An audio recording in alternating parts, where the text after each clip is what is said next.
Bakit ang mga duwag na ito ay wala sa ating harapan? Nako, pero magko-closing na lang po ako. Palibasa wala tayong sagot sa araw na ito. Walang dumalo sa ating pagdinig. Hindi nila dininig ang pulso ng bayan. Paano tayo uusad kung mismo mga dapat magpaliwanag ay nagtatago sa dilim? Paano natin mapapanagot ang mga ayaw sumagot? Pero hindi tayo titigil. Sama-sama natin ihahatid ang mga sabpina na hinanda ko na.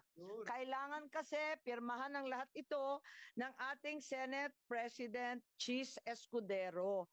Kailangan pirmahan ng lahat ito pagkat absent silang lahat ngayon.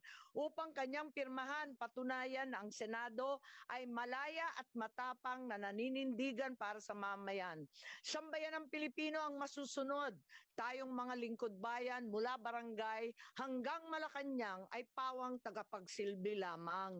Tagapakinig na sa daing, tagasagot sa mga tanong.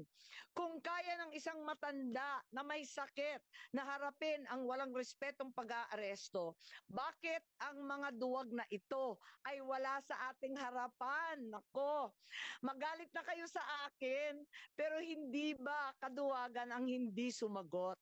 Sadyang naging duwag na nga ba ang mga Pilipino? Hindi ako papayag. Hindi rin papayag si Senator Bato. Hindi ako aatras tulad nila. Ipakita ko na ang Senado ay ang huling balwarte ng katapangan ng katotohanan.